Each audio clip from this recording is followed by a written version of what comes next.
Hope TV Tamil நேயர்களுக்கு இயேசு கிறிஸ்துவின் நாமத்தினாலே வாழ்த்துக்களையும் வணக்கங்களையும் தெரிவித்துக் கொள்கிறோம். மற்றும் ஒரு இனிய நன்னாளிலே ஓய்வு நாளின் பள்ளி பாடங்கள் நிகழ்ச்சியின் சார்பாக உங்கள் அனைவரையும் சந்திப்பதில் மிகுந்த மகிழ்ச்சி அடைகிறோம். வாங்க நிகழ்ச்சிக்குள்ளே கடந்து போகலாம்.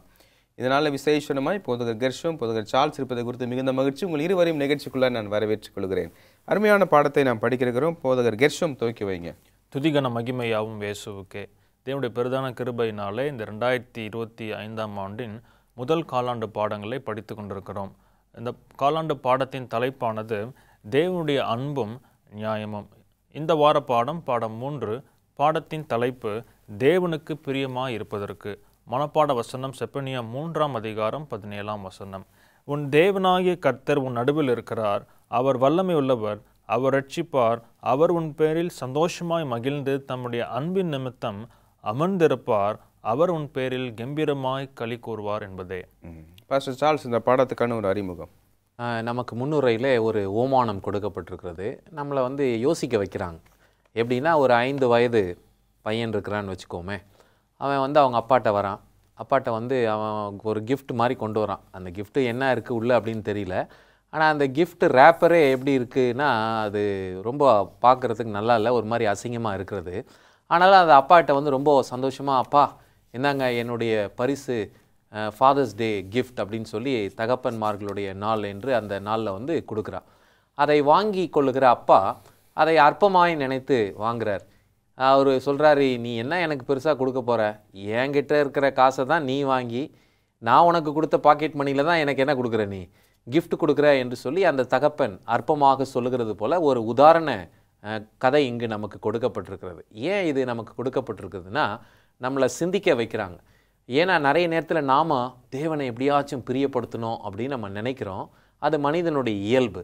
ஆனால் நாம் எல்லாரும் யார் அப்படின்னா, அற்பர்களான மனிதர்கள், பயங்கரமும் பாவத்திலே அமிழ்ந்திருந்தவர்கள். ஒரு காலத்திலே நம்மளுடைய மனதெல்லாமே தீமையான சிந்தை உள்ளதாக இருந்திருக்கிறது. அப்படிப்பட்ட மனிதர்கள் தேவனை எப்படி பிரியப்படுத்த முடியும் என்கின்ற ஒரு கேள்வியை வைக்கிறாங்க. ஆனால் அதற்கு பதில் இருக்கிறது. கிறிஸ்து இயேசுவின் மூலமாக மாத்திரமே பிதாவாகிய தேவனுக்கு நாம் பிரியமாக இருக்க முடியும். அவருடைய குமாரர் நமக்குள்ளாக கிரியை செய்யும் பொழுது ஒரு பிரியமான வாழ்க்கையை நமக்குள்ளாக அவருடைய குமாரர் உண்டு பண்ணுகிறார் என்பதை இந்த நாளின் பாடத்திலே நாம் படிக்கத்தக்கதாக இருக்கிறோம். பாடத்தை நம்ம துவக்கிறோம். பாஸ்டர் கெர்ஷம், உங்களுக்கான ஒரு கேள்வி. தேவன் ஏன் பாவத்தை வெறுக்கிறார்? தேவன் அனைவரையும் நேசிக்கிறார். கொடிய பாவிகளாக இருக்கட்டும் அல்லது தீமை செய்தவர்களாக இருக்கட்டும், தேவன் அனைவரையும் நேசிக்கிறார் என்பது நாம் அறிந்த ஒரு உண்மை. முக்கியமாக நாம் நினைப்பதற்கும் மேலாய் அவர் தேவன் மனிதரை மதிக்கிறார் என்று சொல்ல வேண்டும். அங்கே வசனம் 1 தீமோத்தேயு 2:4 வாசிக்கும் பொழுது, எல்லா மனுஷரும் ரட்சிக்கப்படவும் சத்தியத்தை அறிகிற அறிவை அடைவும் அவர் சித்தமுள்ளவராக இருக்கிறார். எல்லா மனுஷரும் ரட்சிக்கப்படணும், ஒருவரும் தவறி போய் விடக்கூடாது. அப்படிப்பட்ட சூழலிலே பாவம் என்ன செய்கிறது? அங்கே பிளவை ஏற்படுத்துகிறது, மரணத்தை கொண்டு வருகிறது. 2 வசனங்களை பார்க்கும் பொழுது ஏசாயா 59:2 உங்கள் அக்கிரமங்களே உங்களுக்கும் உங்கள் தேவனுக்கும் நடுவாக பிரிவினை உண்டாக்குகிறது. தேவன் அப்படிப்பட்ட பிரிவினையை அவர் என்ன செய்யலை, விரும்புவதில்லை. அங்கே ரோமர் 6:23 பாவத்தின் சம்பளம் மரணம் என்று சொல்லி நாம் பார்க்கிறோம். அப்போது நம்முடைய பிரிவையோ மரணத்தையோ நம்மை படைத்த ஆண்டவர், நம்மை நேசிக்கிற ஆண்டவர் விரும்புவதில்லை. எனவே அவர் பாவத்தை வெறுக்கிறார் என்று நாம் புரிந்து கொள்கிறோம். பாஸ்டர் சார்ல்ஸ், தேவனின் அன்பையும் மன உருக்கத்தையும் கெட்ட குமாரன் உவமை எப்படி வெளிப்படுத்துகிறது? இதை கெட்ட குமாரன் என்று சொல்லுகிற காட்டிலும் மனம் திரும்பின மைந்தன் என்று சொல்லுகிறதே மேன்மையாக இருக்கும். ஆனால் பாடத்தில் அப்படி தான் கொடுத்துருக்காங்க. இதில் முதல் காரியத்தை ஆண்டவர் நமக்கு என்ன கற்றுக் கொடுக்குறாருன்னா, இவன் போகிறான் தூர தேசத்தில், ரொம்ப ஊதாரித்தனமாக எல்லாத்தையும் செலவழிச்சிட்டு திரும்பி வரும்பொழுது அப்பாவுடைய அன்பை இங்கு நாம் பார்க்குறோம். அவன் ரொம்ப ஒரு அழுக்கான நிலையிலே, அவன் ரொம்ப ஒரு எல்லாத்தையும் இழந்த நிலையிலே அவன் திரும்பி வருகிறான். இதில் முதல் காரியம் என்னத்தை ஆண்டவர் கற்றுக் கொடுக்குறாருன்னா, அன்கண்டிஷனல் அக்செப்டன்ஸ். எந்த நிலையிலே நாம் திரும்பி வந்தாலும் நாம் எல்லாரையும் ஏற்றுக்கொள்ள நம்முடைய பிதாவாகிய தேவன் ஆயத்தமாக இருக்கிறார். முதல் விஷயம். 2வது, நம்ம எப்போ திரும்பி வருவோம் அப்படின்னு அப்பா காத்து கொண்டு இருக்கிறத இந்த ஓமானம் நமக்கு காண்பிக்கிறது. அவர் நீடிய பொறுமையாக இருக்கிறார். ஒரு நாள் என் மகன் மனம் திரும்பி என்னிடத்தில் திரும்பி வருவான் என்கின்ற அந்த நம்பிக்கை தேவனுக்கு இருக்கிறது என்று நாம் பார்க்கிறோம். மூன்றாவது நீங்கள் பார்த்தீங்கன்னா இந்த அனுபவத்தில் அப்பா ஓடி போகிறார், பையன் தூரத்தில் வர்றதை பார்க்குறாரு. இது எதை காண்பிக்கிறது என்றால் கம்பேஷன் என்று சொல்லுகிறோமே, ஆண்டவருடைய மனதுருக்கம். அந்த மனதுருக்கத்தை நம்ம எல்லார் மேலும் ஆண்டவர் காண்பிக்கிறார். நான்காவது ரெஸ்டோரேஷன் அண்ட் செலிப்ரேஷன். வீட்டுக்கு பையன் வந்த பிறகு அவனை சேர்த்து கொண்டது மாத்திரமில்லாமல் அவனை சுத்திகரித்து ஒரு பெரிய கோலாகல கொண்டாட்டத்தை அவருடைய வீட்டிலே அவர் ஏற்படுத்துகிறார். நண்பர்கள், சிநேகிதர்கள், உறவினர்கள் எல்லாரும் கொண்டாடுகிற ஒரு அனுபவம். ஐந்தாவது நீங்கள் பார்த்தீங்கன்னா ரொம்ப இம்பார்ட்டன்ட் மெசேஜ், நோ கண்டம்னேஷன். அவனை அப்பா குற்றப்படுத்தவே இல்லை, ஏன்டா நீ இப்படி பண்ண அப்படின்னு திட்டினா மாதிரி எங்கேயுமே நம்ம பார்க்கல. அவனை அரவணைத்து அவனை சேர்த்து கொண்டு அவர் காண்பித்த அன்பில் மறுபடியும் அவன் எங்கே போக மாட்டான், உலகத்திற்குள்ளே போக மாட்டான் என்பதை இந்த ஓமானத்தின் மூலமாக ஆண்டவர் நமக்கு கற்றுக் கொடுக்கிறார். நல்ல பாடங்களை படித்துக் கொண்டிருக்கிறோம். ஒரு இடைவேளைக்கு பின்பாக மீண்டும் சந்திப்போம். பிரியமல்ல, ஒரு இடைவேளைக்கு பின்பாக மீண்டும் நிகழ்ச்சி தொடரும். பிரியமானது, இடைவேளைக்கு பின்பாக மீண்டும் நிகழ்ச்சிக்குள்ள நம்ம கடந்து போகலாமா? நல்ல பாடங்களை படித்துக் கொண்டிருக்கிறோம். பாஸ்டர் கெர்ஷம், உங்களுக்கான ஒரு கேள்வி என்னன்னா, செப்பனியா 3:17 கெட்ட குமாரன் ஊமை எப்படி வெளிப்படுத்தப்படுகிறது? செப்பனியா 3:17 நாம் வாசித்தோம் என்று சொன்னால், ரட்சிக்கப்பட்ட தன் ஜனங்கள் மீது தேவன் கொண்ட அன்பை மிக அழகாக அங்கே விவரிக்கப்பட்டிருக்கிறது.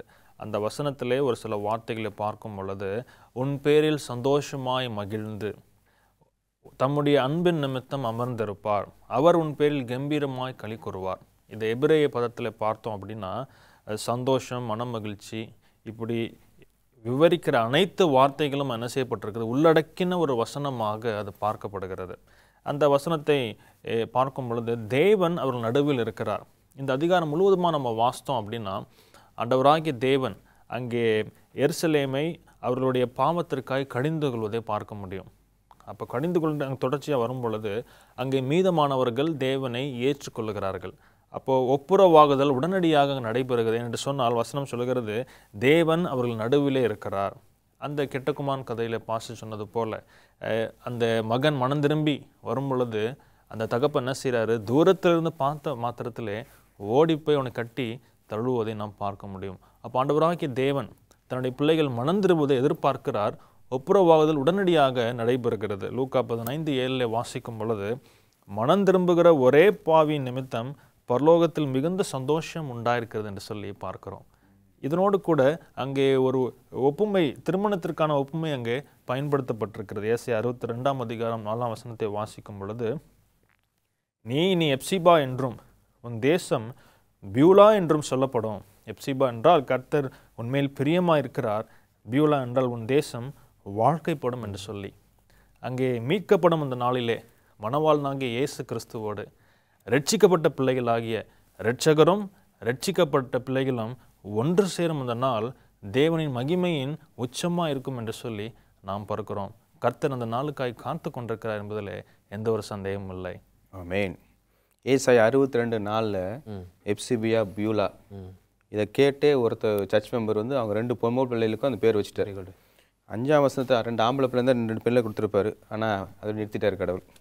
சரி, அடுத்த வசனத்துக்குள்ள நம்ம போகிறோம். என்னென்னா, எபேசியர் 5:25-28 வாசிக்கும் பொழுது, நாம் வெளிப்படுத்த வேண்டிய அன்பை இந்த வசனங்களில் நாம் எப்படி பார்க்க முடியும்?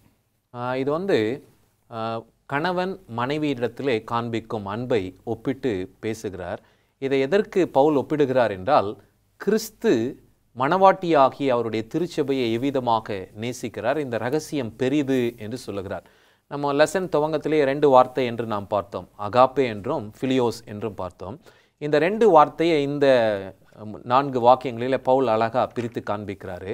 முதல்ல நீங்கள் பார்த்தீங்க அப்படின்னா, அகாப்பே என்கின்ற வார்த்தையை பயன்படுத்துகிறார். அதை இங்கே சொல்லும்பொழுது சாக்ரிஃபிஷியல் லவ் என்று சொல்வோம். கணவன் மனைவி இருக்கிறாங்கன்னா, மனைவியை சந்தோஷப்படுத்தணும்னா சில விஷயங்கள் கணவன் என்ன பண்ணி தான் ஆகணும், தியாகம் செய்து தான் ஆகணும். அதே போல் மனைவியும் சில விஷயங்களை தியாகம் செய்யும்போது கணவனுக்கு என்ன வரும், சந்தோஷம் வரும். தேவன் நமக்காக தியாகம் செய்திருக்கிறார், சிலுவையிலே அவர் வெளிப்படுத்தினது தியாகம். அதை தான் அகாப்பே லவ் என்று சொல்லுகிறோம். அதே நேரத்தில் அதை எப்படி அழைக்கிறோம் என்றால், அந்த இட்ஸ் அ பியூரிஃபையிங் லவ் என்று சொல்வோம். தேவன் அந்த அன்பை காண்பிக்கும் பொழுது அந்த அன்பு நம்மை தூய்மைப்படுத்துகிறது. இந்த 2 இடத்துல அகாப்பே பயன்படுத்தப்பட்டிருக்கிறது. ஃபிலியோஸை வந்து மீதி உள்ள 2 இடத்துல சொல்கிறார். அதை எப்படி சொல்கிறார் அப்படின்னா, கேரிங் லவ், பராமரிப்பு காண்பித்து நாம் கெட்டு போகாதபடிக்கு நம்மை பாதுகாக்கிற ஒரு அன்பை வந்து கேரிங் லவ் என்று நாம் சொல்லுகிறோம். 4வது நீங்கள் பார்த்தீங்கன்னா யூனிஃபையிங் லவ், அதான் ஃபிலியோஸ். பிரிந்திருந்த 2 பேரை ஆண்டவர் என்ன பண்ணுறாரு, இணைக்கிறாரு. பிரிந்திருந்த அநேகரை ஒன்று சேர்க்கிறார். இதுதான் வந்து யூனிஃபையிங் லவ். அதனால் ஃபஸ்ட்டு வந்து சாக்ரிஃபிஷியல் லவ், பியூரிஃபையிங் லவ், அடுத்து வந்து கேரிங் லவ், யூனிஃபையிங் லவ் என்று நாம் 4 விதமாக இதை பிரித்து படிக்கிறோம். ஒரு கிரீக் கிளாஸை ஒரே நிமிஷத்தில் சொல்லி முடிச்சிட்டிங்க. ரொம்ப சந்தோஷம். அடுத்த கேள்விக்குள்ளே நம்ம கடந்து போக போகிறோம். பாஸ்டர் கெர்ஷம், உங்களுக்கான கேள்வி, தேவன் யார் மேல் பிரியமாக இருக்கிறார்?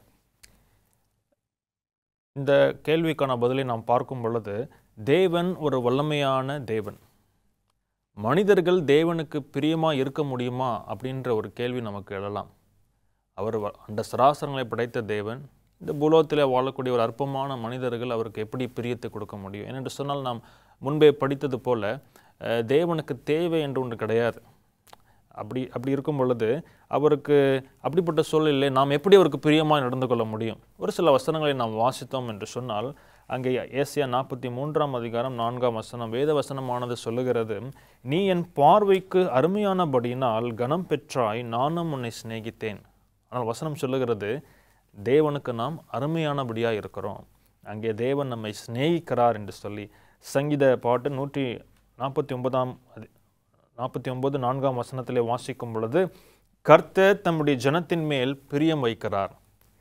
நீதிமொழிகள் 15:8-9 வாசிக்கும் பொழுது, செம்மையானவர்களின் ஜெபம் அவருக்கு பிரியமாக இருக்கிறது, நீதியை பின்பற்றுகிறவனை அவர் நேசிக்கிறார். இப்படிப்பட்ட வசனங்கள் எல்லாம் நாம் பார்க்கும் பொழுது தேவன் மனிதர்களால் மகிழ்ச்சி அடைய முடியும் அப்படின்றதே நமக்கு விளக்குகிறதா இருக்கிறது.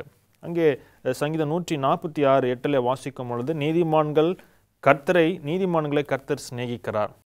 2 கொரிந்தியர் 9:7 வாசிக்கும் பொழுது, உற்சாகமாய் கொடுக்கிறவனிடத்தில் தேவன் பிரியமாக இருக்கிறார். இந்த வசனங்களை வாசிக்கும் பொழுது, ஒருவேளை ஆண்டவர் நீதிமான்களை மாத்திரம் நேசிக்கிறாரா, அல்லது உற்சாகமாய் கொடுப்பவர்களை மாத்திரம் நேசிக்கிறாரா என்று சொல்லி ஒரு கேள்வி எழலாம். ஆனால் அது அப்படி இல்லை. நாம் எப்படி புரிந்துக்கிறோம் என்று சொன்னால், இவர்களை ஒரு விசேஷ விதமாய் அவர் நேசிக்கிறார். எல்லாரையும் நேசிக்கிறாரு, ஆனால் நீதிமான்கள் உற்சாகமாய் கொடுப்பவர்களை ஒரு விசேஷ விதமாய் நேசிக்கிறார் என்பதை நாம் புரிந்து கொள்ள முடியும். அப்படி என்று சொன்னால், மனிதர்கள் தேவனுக்கு பிரியமாய் நடந்து கொள்ள முடியும் என்பதை இந்த வசனங்கள் வாயிலாக நாம் அறிந்து கொள்கிறோம். தேவன் யார் மேல் பிரியமாக்குறான்னு சொல்லி நம்ம கேட்டோம். இப்போ அடுத்த ஒரு கேள்வி என்ன வருதுன்னா, தேவன் யாரையாவது வெறுக்கிறாரா? யாரை வெறுக்கிறார்? இதில் வந்து துன்மார்க்கரை வெறுக்கிறார் என்று சொல்லி நீதிமொழிகளில் சாலமோன் எழுதுகிறார். அதை வந்து நீதிமொழிகள் 15ஆம் அதிகாரம் 8-9. ஏன் அப்படின்னா, அவனுடைய செயலை தான் வெறுக்கிறார். இவன் மனம் திரும்ப வேண்டும் என்பது ஆண்டோடைய விருப்பம். தீர்க்கதரிசிகளை அனுப்பி ஆண்டவர் அவன் மனம் திரும்புவதற்கு ஏதுவான வார்த்தைகளை கொடுக்குறாரு. முதல்ல ஏன் வெறுக்கிறார் அப்படின்னா, அவன் கொண்டு வருகிற பலியை ஆண்டவர் வெறுக்கிறார். ஏன் அப்படின்னா, அவன் இன்னும் மனம் திரும்பாமல் ஏதோ இது வந்து ஒரு ரிச்சுவல் மாதிரி ஆண்டவர் கேட்டிருக்காரு, அவருக்கு பலி செலுத்துகிறேன், இது ஏதோ கடன் மாதிரி அவன் கொண்டு வருகிறான். அந்த பலியை ஆண்டவர் ஏற்றுக்கொள்ளுகிறதுல அந்த பலியே தேவனுக்கு அருவருப்பாக இருக்கிறது என்று சொல்லி இங்கு சாலமோன் எழுதுகிறார். இது முதல் காரியம். அடுத்து அவனுடைய ஜெபம் வந்து பலிபீடத்தில் பலியை செலுத்தினவன் அவன் என்ன பண்ணுறான், கடவுளை நோக்கி ஜெபிக்கிறான். அவன் மனம் திரும்பாமல் எடுக்கிற அந்த ஜெபத்தை ஆண்டவர் ஏற்றுக்கொள்ளுகிறது இல்லை. ஏன் அப்படின்னா, தேவ சித்தத்திற்கு அவன் இணங்கவில்லை. அப்போ இந்த பலியின் நோக்கமே என்னன்னு நீங்கள் பார்த்தீங்கன்னா, ஒரு மனிதன் தான் மரிக்க வேண்டிய இடத்திலே இதோ இந்த ஆடு அடிக்கப்படுகிறதே என்று சொல்லி அவன் துக்கப்பட்டு வேதனை அடைந்து, இனி இப்படிப்பட்ட ஒரு செயலை நான் செய்யக்கூடாது அப்படின்னா, நாம் தப்பான விஷயத்தை என்ன பண்ணக்கூடாது, செய்யக்கூடாது என்கின்ற ஒரு நல்ல தீர்மானத்தை எடுக்கணும். அவன் அதை செய்யாதபடினால் ஆண்டவர் வெறுக்கிறார் என்று பார்க்கிறோம். 3வது நீங்கள் பார்த்தீங்கன்னா, அவனுக்கு எதில் விருப்பமாக இருக்குன்னா, தேவனுடைய வழியில் அல்ல, அவனுடைய அருவருப்பான வழியிலேயே அவன் பிரியப்படுகிறபடினால் தேவன் அவனை வெறுக்கிறார் என்று பார்க்கிறோம். 4th இம்பார்ட்டண்ட்டான பாயிண்ட் என்னென்னா, தேவ நீதிக்கு அவன் தூரமாய் இருக்கிறான். நீங்கள் ஏசாயா 26:10 நீங்கள் வாசிங்கன்னா, தேவன் எவ்வளவுதான் தயையை துன்மார்க்கனுக்கு காண்பித்தாலும் தேவனுடைய நீதியை அவன் கற்றுக்கொள்ளான் என்று சொல்லி அங்கு ஏசாயா சொல்லுகிறார். அதுபோல அவனுடைய வாழ்க்கை இருக்கிறபடினால் தேவன் இப்படிப்பட்ட துன்மார்க்கர்களை வெறுக்கத்தான் செய்கிறார். நல்ல பாடங்களை படித்துக் கொண்டிருக்கிறோம். ஒரு இடைவேளைக்கு முன்பாக மீண்டும் சந்திப்போம். பிரியமானவர்களே, ஒரு இடைவேளைக்கு முன்பாக மீண்டும் நிகழ்ச்சி தொடரும். பிரியமானவர்களே, இடைவேளை பின்பாக மீண்டும் நிகழ்ச்சிக்குள்ள நம்ம கடந்து போகலாமா? நல்ல பாடங்களை நாம் படித்துக் கொண்டிருக்கிறோம். தேவனுக்கு பிரியமாய் இருப்பதற்கு பாடம் 3 நாம் படித்துக் கொண்டிருக்கிறோம். பாஸ்டர் கெர்ஷம், உங்களுக்கான கேள்வி, தேவனுக்கு முன்பாக எப்படி நாம் நிற்போம்? தேவனுக்கு முன்பாக நாம் எப்படி நிற்போம் என்கிற அந்த கேள்விக்கு முதலாவது நாம் 2 காரியங்களை நாம் பார்க்க போகிறோம். அங்கே நாம் பாவிகளாய் இருந்தாலும் கிறிஸ்து இயேசுக்கு உட்பட்டவர்களாய் நாம் ஆவியின்படி நடக்கும் பொழுது தேவனுக்கு முன்பாக நிற்க முடியும். என்று சொன்னால் நாம் விழுந்து போன பாவிகளாக இருக்கிறோம். நம்முடைய தேவன் மகா பரிசுத்தமான தேவனாக இருக்கிறார். ரோமர் 8ஆம் அதிகாரம் 1ஆம் வசனத்தை வாசிக்கும் பொழுது, ஆனபடியால் கிறிஸ்து இயேசுவுக்கு உட்பட்டவர்களாக இருந்து மாம்சத்தின்படி நடவாமல் ஆவியின்படியே நடக்கிறவர்களுக்கு ஆக்கினை தீர்ப்பில்லை. அப்போது நம் ஆண்டவராக இயேசு கிறிஸ்துவை ஏற்றுக்கொண்டு ஆவியின்படி நடக்கும் பொழுது கிறிஸ்துவின் நீதியினால் நாம் போர்த்தப்பட்டிருக்கிறோம். அப்போது கிறிஸ்துவின் தேவனுக்கு முன்பாக நாம் அங்கே நிற்க முடியும். இரண்டாவது, நாம் பாவிகளாக இருக்கையில் கிறிஸ்து நமக்காய் மரித்ததினாலே அவருடைய கிருபையினாலே நாம் முடிசூட்டப்பட்டிருக்கிறோம். அங்கே ரோமர் 5:8 வாசிக்கும் பொழுது, நாம் பாவிகளாக இருக்கையில் கிறிஸ்து நமக்காய் மரித்ததினாலே தேவன் நம்மேல் வைத்த தமது அன்பை விளங்க பண்ணுகிறார். அப்போ அவருடைய கிருபையினால் முடிசூட்டப்பட்டதினாலே நம்முடைய இரட்சகராகி கிறிஸ்து இயேசுவின் மீது உள்ள விசுவாசத்தின் மூலமாக தேவனுக்கு முன்பாக நாம் நிற்க முடியும். அவர் நமக்காக இங்கே பரிந்து பேசி கொண்டிருப்பதை நாம் அறிந்திருக்கிறோம். சார்ல்ஸ், தேவனுக்கு பிரியமாக எப்படி நடக்கலாம்?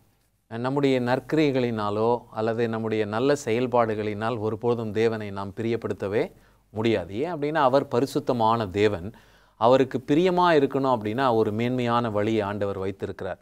அவர் மேல் நாம் விசுவாசம் வைக்கும் பொழுது அதை ஆண்டவர் பிரியமாக ஏற்றுக்கொள்ளுகிறார் என்று பார்க்கிறோம். அதை எபிரேயர் 11ஆம் அதிகாரம் 6வது வாக்கியத்தில் பவுல் சொல்லும் பொழுது, விசுவாசம் இல்லாமல் தேவனுக்கு பிரியமாக இருப்பது கூடாத காரியம். இப்போ ஆண்டவர் எதை விரும்புகிறார்னா, அந்த அதரிசனமான தேவனை அவர் இருக்கிறார் என்று சொல்லி பார்க்காமலே நம்ம நம்புகிறோம். பார்த்தீங்களா? அந்த நம்பிக்கையே ஆண்டவர் ஆபிரகாமுக்கு நீதியாக எண்ணினார் என்று பார்க்கிறோம். அதே போல நமக்கும் ஆண்டவர் அதை நீதியாக எண்ணி ஆண்டவர் அதை ஏற்றுக்கொள்கிறார் என்று பார்க்கிறோம். 3வது காரியம் என்ன நீங்கள் பார்த்தீங்கன்னா, நாம் அவரை எப்படி தேடுகிறோம் என்பதை ஆண்டவர் கவனிக்கிறார். நாம் ஒவ்வொரு நாளும் காலையில் எழுந்திரித்து ஜெபிக்கிறது, ஆலோசனைக்காக போதகரை அணுகிறது, அல்லது வேத வசனத்தில் ஆண்டவர் என்ன சொல்லியிருக்கிறார் என்பதை ஆராய்ந்து பார்க்கிறதெல்லாம் தேவனை தேடுகிற அனுபவம் தான். இப்படிப்பட்ட ஒரு அனுபவம் எந்த மனுஷனுக்குள்ளாக இருக்கிறதோ இதனால் தேவன் என்ன பண்ணுறாரா, ஹீ இஸ் ப்ளீஸ்ட் என்று நாம் பார்க்கிறோம். 4வது மிக முக்கியமானது இந்த வாக்கியத்திலே சொல்கிறார் பாருங்கள், கடைசி பகுதி, அவரை தேடுகிறவர்களுக்கு பலனளிக்கிறவர் என்று விசுவாசிக்க வேண்டும். அப்படின்னா ஆண்டவருக்குள்ள பிரயாசப்படுகிற எல்லாருக்கும் என்ன உண்டு?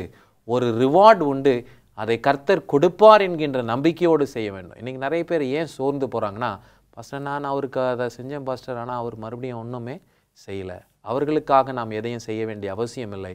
தேவனுக்காக நாம் செய்வோமே என்றால் அதற்குரிய பலனை இம்மையிலும் மறுமையிலும் ஆண்டவர் கொடுப்பார். அதனால் ஏழையாக இருந்தாலும் சரி, பணக்காரராக இருந்தாலும் சரி, தரித்திரராக இருந்தாலும் சரி, சத்ருவாக இருந்தாலும் சரி, அவர்களுக்கு நாம் செய்கிறதை தேவன் அவருடைய கணக்கிலே வைத்திருக்கிறார். இப்படி தேவன் பிரியப்படுகிறார் என்பதை நாம் புரிந்து கொள்ளுகிறோம். சாப்பிடும்போது போதும்பா வயிறு நிறைஞ்சிருச்சு அப்படின்னு சொல்லுவோம். அவருமே இது போதும் அப்படின்ட்டு இருக்கு. அதேமாதிரி எது போதுமான விசுவாசம்? நல்ல ஒரு கேள்வி. இந்த காரியத்தை குறித்து படிப்பதற்கு முன்னதாக மார்க் 9ஆம் அதிகாரத்திலே ஒரு அனுபவம் நமக்கு கொடுக்கப்பட்டிருக்கிறது. அங்கே ஊமையான ஆவி பிடித்த ஒரு மகனை அங்கே கிறிஸ்துவனிடத்தில் கொண்டு வருகிறார் அவருடைய தகப்பனார். அதுக்கு முன்பதாக அவர் என்ன செய்திருக்கிறாரு, அங்கே சீஷரிடத்தில் கொண்டு வந்திருக்கிறாரு. அவர்களால் என்ன செய்ய முடியல அப்படின்னா, அந்த பிசாசை அங்கே துரத்த முடியவில்லை. அப்போது ஆண்டவராக இயேசு கிறிஸ்து அவர்கள் கடிந்து கொண்டு, அவிசுவாசியான சந்ததி எந்த மட்டும் நான் உங்களோடு போராடுவேன் என்று சொல்லிட்டு என்ன செய்கிறாரு, அவன் இடத்துல கொண்டு வாருங்கள் என்று சொல்லி அங்கே சொல்வதை நாம் பார்க்க முடியும். அங்கே அந்த தகப்பனிடத்திலே அங்கே கேள்வி கேட்கிறார். அப்போது ஆண்டவர் சொல்கிறாரு, இப்படிப்பட்ட பிசாசானது ஜபத்தினாலும் அங்கே விசுவாசத்தினாலும் தான் என்ன செய்ய முடியும் அப்படின்னா திரத்த முடியும் அப்படின்னு சொல்லிட்டு ஆண்டவர் அந்த தகப்பனிடத்தில் கேட்கிறாரு, நீ விசுவாசிக்கிறாயா? அப்போது ஆண்டவரே நான் விசுவாசிக்கிறேன், என்னுடைய அவிசுவாசம் நீங்கும்படியாக நீ கிருபை செய்யுங்க சொன்ன மாத்திரத்திலே அங்கே ஆண்டவர் பிசாசை துரத்துவதை நாம் பார்க்க முடியும். இந்த அனுபவத்திலேருந்து நாம் என்ன பார்க்குறோம் அப்படின்னா, ஆண்டவர் சொல்லியிருக்கலாம், எப்போ அவன் விசுவாசம் பத்தாது நீ போயிட்டு அப்புறம் வா அப்படி சொல்லியிருக்கலாம். ஆனால் ஆண்டவர் அப்படி சொல்லவில்லை. ஒரு சிறிதளவு விசுவாசம் காணப்பட்டாலே ஆண்டவர் என்ன செய்கிறாருன்னா அதை ஏற்றுக்கொள்வதை நாம் பார்க்க முடியும். கடுகளவு பரிபூர்ணமான குவான்டிட்டியில் குவாலிட்டியை ஆண்டவர் என்ன செய்கிறாரு அங்கே எதிர்பார்க்குறாரு. வேதாகம் முழுவதும் நம்ம பார்த்தோம் அப்படின்னா அநேக நபர்கள், ஆபிரகாமா இருக்கட்டும், நோவாவாக இருக்கட்டும், குறைவுள்ளவர்களாய் காணப்பட்டாலும் ஒரு சின்ன ஸ்பார்க் இருந்தாலே ஆண்டவர் என்ன செய்கிறாரு அவர்களை ஏற்றுக்கொண்டு தன்னுடைய ஊழியத்திற்கென்று பயன்படுத்துவதை நாம் பார்க்க முடியும். ஒரு வாசகத்தை நாம் பார்த்தோம் அப்படின்னா ஒரு ஆசிரியர் பின்வருமாறு எழுதுகிறார், if you take 2 steps towards God, God runs to you. நாம் ஒரு 2 அடி ஆண்டவர் நோக்கி எடுத்து வச்சோம்னா போது ஆண்டவர் என்ன செய்கிறாரா ஓடி வருகிறார் என்று சொல்லி நாம் பார்க்குறோம். அப்போது ஆண்டவர் எதிர்பார்க்குற அந்த குறைவான ஒரு விசுவாசம் இடத்துல காணப்பட்டாலும் நமக்கு உதவி செய்வதற்கும் நம்முடைய ஜெபத்திற்கு பதில் கொடுப்பதற்கும் ஆண்டவர் அங்கே எதிர்பார்க்கிறா. குறைவு என்பது ஒரு பரிபூரணமான ஒரு விசுவாசத்தை நாம் எதிர்பார்க்கிறோம். நான் கேட்டேன் ஃபிசிக்ஸ் சார்கிட்ட, சார் எதுக்காக பால் பொங்குதுன்னு. இன்னும் ஆக போகிறேன்னு, நான் ஸ்பைசர் காலேஜ் போய் பாஸ்டர் ஆக போகிறேன்னு. அதுக்கு சம்மந்தம் இல்லை, ஓ லக்கு வேற அப்படின்ட்டாங்க. இப்போ கிறிஸ்துவலாகிய நமக்கு எது பொதுவான லக்கு, எதுதான் லக்கு? நம்முடைய லக்கெல்லாம் ஒன்றே ஒன்று தான். தேவனுக்கு நாம் பிரியமாக நடந்து கொள்ள வேண்டும் என்பதே நம்முடைய லக்காக இருக்க வேண்டும். நமக்கு பாடத்தில் நிறைய வசனங்கள் கொடுத்துருக்குறாங்க. 2 கொரிந்தியர் 5, 9, 10, அப்புறம் கொலோசியர் 1:10. இந்த வாக்கியங்கள் அனைத்திலும் பவுல் ஒரு விஷயத்தை சொல்கிறார். அது என்ன அப்படின்னா, இதுக்கு முன்னாடி என்னுடைய வாழ்க்கையில் நான் விரும்பினதை செய்தேன், எனக்கு விருப்பமானதை எல்லாம் செய்தேன். ஆனால் எஞ்சியுள்ள வாழ்க்கையை நான் யாருக்காக வாழ வேண்டும் என்றால், இதோ என் தேவனுக்கு பிரியமாக வாழ வேண்டும். கிறிஸ்து இந்த உலகத்திலே வந்து நம்ம எல்லாருக்கும் கற்றுக் கொடுத்த ஒரு பிரதானமான பாடம் அதுதான். அவர் செய்த அனைத்தும் அவருடைய பிதாவாகிய தேவனுக்கு பிரியமாக இருந்தது. அதனால தான் அவர் தன்னுடைய குமாரரை அறிமுகப்படுத்தும் பொழுது, இதோ என் நேசு குமாரர், இவரில் நான் பிரியமாக இருக்கிறேன். அவர் எந்த ஒரு அற்புதத்தையும் அடையாளத்தையும் செய்கிறதற்கு முன்னதாகவே அவருடைய ஞானஸ்தானத்தின் போது அந்த வார்த்தையை ஆண்டவர் சொன்னார் என்றால், அவருடைய கீழ்ப்படிதலை பிதாவாகிய தேவன் முன் அறிந்திருந்தார் என்று பார்க்கிறோம். தேவனுக்கு நாம் கீழ்ப்படியும் பொழுது அதிலே தேவன் பிரியப்படுகிறார். அதுதான் பிரதானமான நம்முடைய இலக்காக இருக்க வேண்டும். 2வது பவுல் வலியுறுத்துகிறது என்ன அப்படின்னா, எந்த செயலையும் நாம் என்ன பண்ண முடியாது, செய்துட்டு தப்பித்து கொள்ள முடியாது. ஒன்று, இந்த உலகத்திலே அதற்குரிய விளைவுகளை நாம் சந்தித்து தான் ஆக வேண்டும். பிற்பாடு நியாயாதிபதியாகிய கிறிஸ்துவுக்கு முன்பாக நாம் எல்லாரும் ஒரு நாள் கைகட்டி நின்றுதான் ஆக வேண்டும் என்பதை காண்பிக்கிறார். அதில் இந்த அக்கௌண்டபிலிட்டியை பவுல் கொண்டு வரும்பொழுது தேவ பயம் நமக்குள்ளாக இருக்குமே என்றால் அந்த தேவ பயமே தேவனுக்கு பிரியமானதாக இருக்கும் என்பதை இந்த வசனங்களில் நமக்கு கற்றுக் கொடுக்கிறார். பாடத்தை நடத்தி கொடுத்ததுக்காக உங்கள் இருவருக்கும் நன்றியை தெரிவித்துக் கொள்கிறேன். பிரியமானவர்களே, தேவன் உங்கள் அனைவரையும் ஆசீர்வதிப்பாராக. ஆமென்.